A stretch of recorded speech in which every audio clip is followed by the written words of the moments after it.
In relation to the main piece of legislation that impacts on the private sector service providers in Ireland, it's the Equal Status Act. So the key requirements of the Equal Status Act are to ensure that those who are providing goods and services to members of the public don't discriminate against people under 9 grounds. One of those grounds is disability, and as a service provider, you must ensure that you do not discriminate against people with disabilities in the provision of the goods and services that you provide. And one of the key objectives here is that you must reasonably accommodate people with disabilities. So when you're looking at designing your services, you must ensure that you reasonably accommodate people with disabilities in the provision of goods and services, and you do not discriminate against them. And that's a key requirement of the Equal Status Act.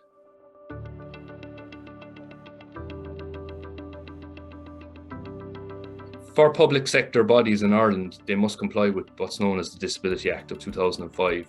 The Disability Act 2005 mainly applies to public bodies, not the private sector. A public body is defined as a government department, a local authority, or any agency set up under a government department. Public bodies in Ireland must comply with Part 3 of the Disability Act, which relates to accessible service provision. There are a number of key sections under Part 3 of the Disability Act, mainly Section 25 to 29, and these cover things like making sure the built environment is accessible.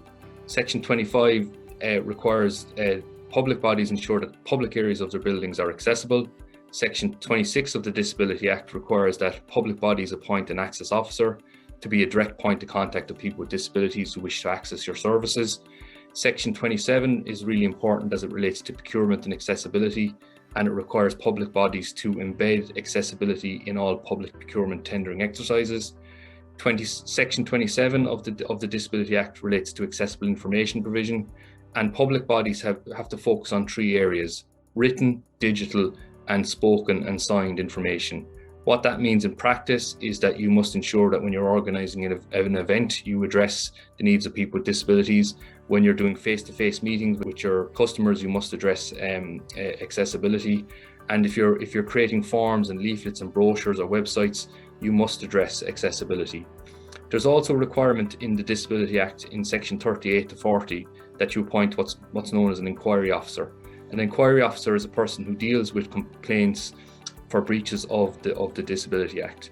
They must adequately address those complaints, and if the complainant feels that the complaint hasn't been adequately addressed, they can contact the Ombudsman and take that complaint further.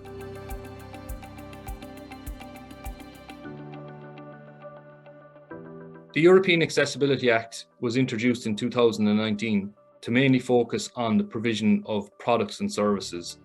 The European Accessibility Act will require that by 2025, both public and private tourism providers must address accessibility in the provision of their products and their services.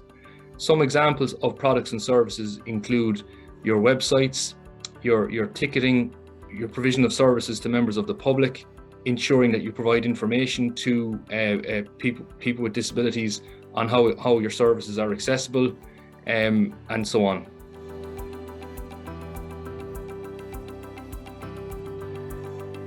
The legislation is a great opportunity to improve accessibility. So, for example, by having to meet the requirements of the legislation, you're improving accessibility for everyone. You're widening your customer base. You're improving the accessibility of your facilities, your premises. You're making it easier for everyone to access your information. So, for example, someone with low literacy will benefit from good, easy to read forms and leaflets and brochures. Someone with low vision or an older person will benefit from a well-designed, accessible website. So improving accessibility is going to benefit everyone, not just people with disabilities.